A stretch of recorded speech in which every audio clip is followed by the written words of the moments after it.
नमस्कार, आपका एक बार फिर स्वागत है। आज हम इस वीडियो के माध्यम से एसएन स्पर्श पर वेंडर बेनिफिशियरी रजिस्ट्रेशन कैसे करना है, उसको स्टेप बाय स्टेप समझेंगे और इस प्रोसेस में जो प्रॉब्लम्स और इश्यूज आते हैं, उसके बारे में डिस्कस करेंगे। सबसे पहले आपसे ये निवेदन रहेगा कि एसएन स्पर्श के सभी वीडियो की जानकारी के लिए आप इस यूट्यूब चैनल को ज़रूर सब्सक्राइब कर लें, जिससे ज़रूरी वीडियो की जानकारी आपको समय-समय पे मिलती रहे।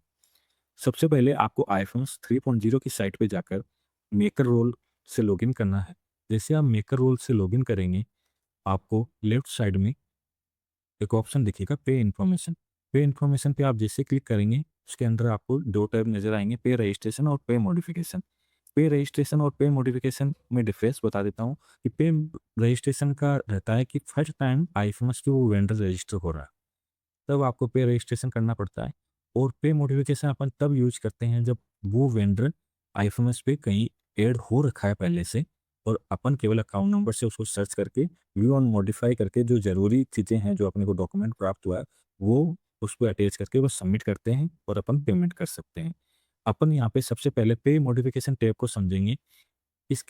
इसको पहले समझने का कारण ये है कि जो योजना संचालन पे स्कीम के साथ वेंडर रजिस्टर्ड थे और जो वेंडर का डेटा एक्यूरेट पाया गया उसको आईएफएमएस पे फेच कर दिया गया है।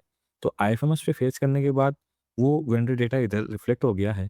तो पे मॉडिफिकेशन में अपन जाके बैंक अकाउंट नंबर यहाँ सेलेक्ट करेंगे और अकाउंट नंबर से सर्च करेंगे तो यहाँ पे वेंडर का डिटेल और कोड यहाँ पे रिफ्लेक्ट हो जाएगा।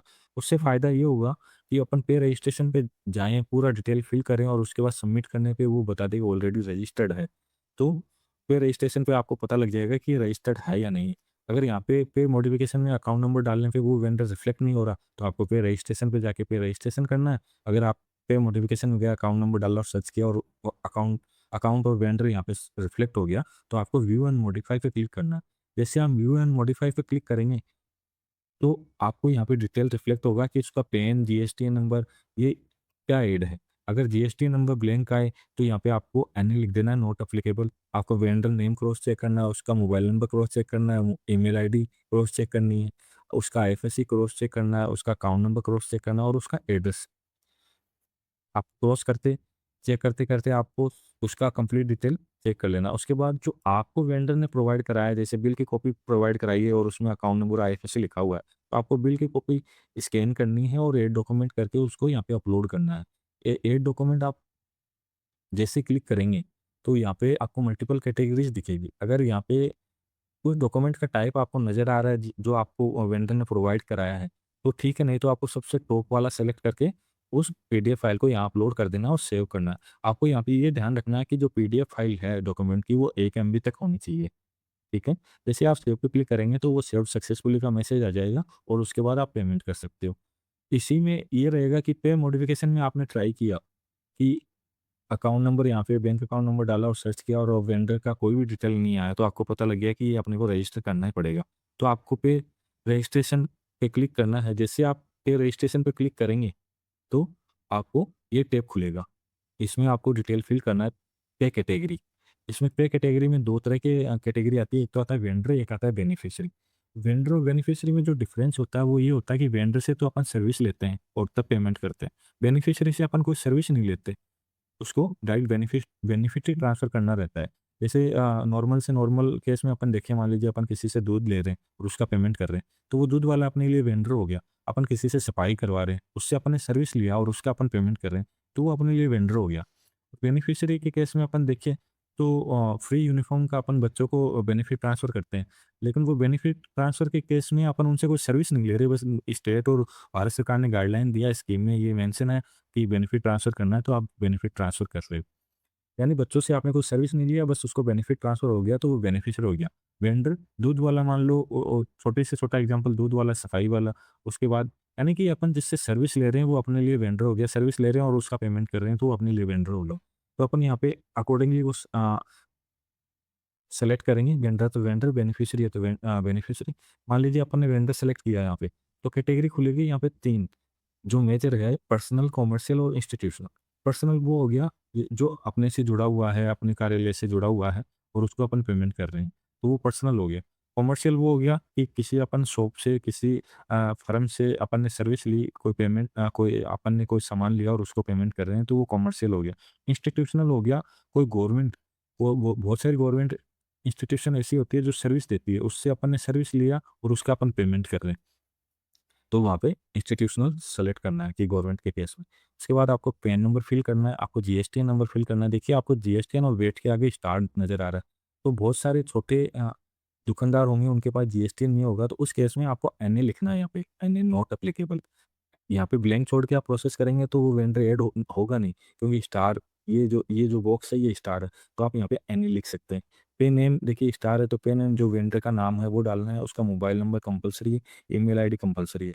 आईएफएससी आप जैसे डालेंगे, आईएफएससी डाल के आप यहाँ पे जो ये सर्च का आपको निशान नज़र आ रहा है, इस पे आप जैसे क्लिक करेंगे तो बैंक नेम और ब्रांच नेम ऑटोमेटिक रिफ्लेक्ट हो जाएगा, और आप क्रॉस चेक कर लेना, और उसके बाद आपको बैंक अकाउंट नंबर डालना। बैंक अकाउंट नंबर 100% एक्यूरेसी से डालना है। इसके पीछे कारण ये है कि आपने मान लीजिए बैंक अकाउंट नंबर गलत डाल दिया, और ऐसा नहीं, स्पर्श पे बिल क्लियर होने में थोड़ा टाइम लग रहा है, क्योंकि एक जो चेन है बिल का, वो आपसे निकलता है, हेडक्वार्टर है, हेडक्वार्टर से साइबर ट्रेजरी गया, साइबर ट्रेजरी से स्टेट फाइनेंस, उसके बाद मिनिस्ट्री के पास गया, उसके बाद आरबीआई को जाता है। और आपने यहाँ पे अकाउंट नंबर गलत डाल दिया और उसको सबमिट करके उसको कर दिया, तो आपका बिल आरबीआई जाएगा और आरबीआई से फिर वापस आएगा।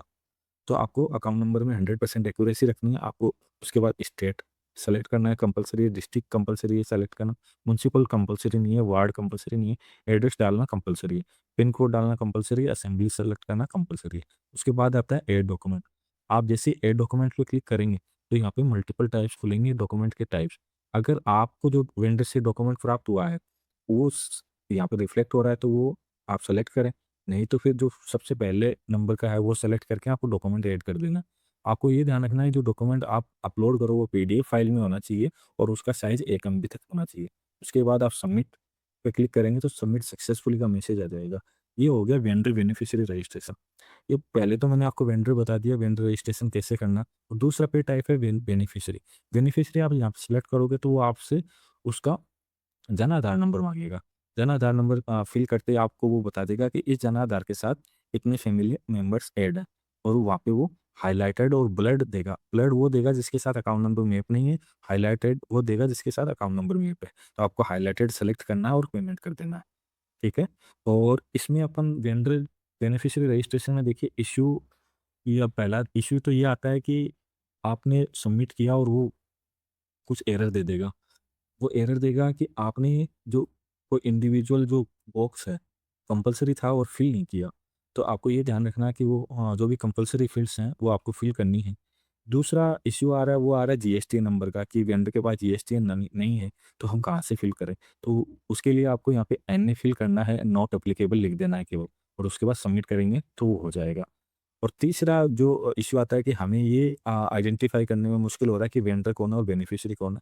जैसा मैंने बताया कि जो व्यक्ति जिससे अपन सर्विस ले रहे हैं और उसके बाद पेमेंट कर रहे हैं वो वेंडर हो गया, और कोई व्यक्ति है, बच्चा है, कोई भी है जिससे अपन सर्विस नहीं ले रहे किसी भी तरह की, बस उसको बेनिफिट ट्रांसफ़र कर रहे हैं तो वो बेनिफिशियरी हो गया। आप इस जेंडर की बड़ी भाषा में ही अगर आप अपना जो केस है वो फ़िल या पुट करके देखेंगे तो आप समझ में आ जाएगा कि इसको वेंडर बनाना है या बेनिफिशियरी बनाना है। आपको सब कैटेगरी बता दिया, पर्सनल, कॉमर्शियल और इंस्टीट्यूशनल, और तीनों में डिफरेंस बताई दी। इस तरीके से ये आपको लास्ट में सबमिट करना है, और 3 इश्यू जो आएँगे वो मैंने आपको एक्सप्लेन कर दिया और उनका समाधान बता दिया। ये ऐसे में स्पर्श को वेंडर बेनिफिशियरी कैसे रजिस्ट्रेशन करना है उसकी कंप्लीट जानकारी थी।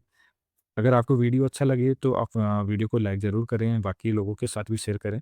किसी और टॉपिक पे वीडियो बनाना हो, और आपकी कोई और सजेशन हो तो आप कमेंट बॉक्स में ज़रूर बताएं। Thank you for watching.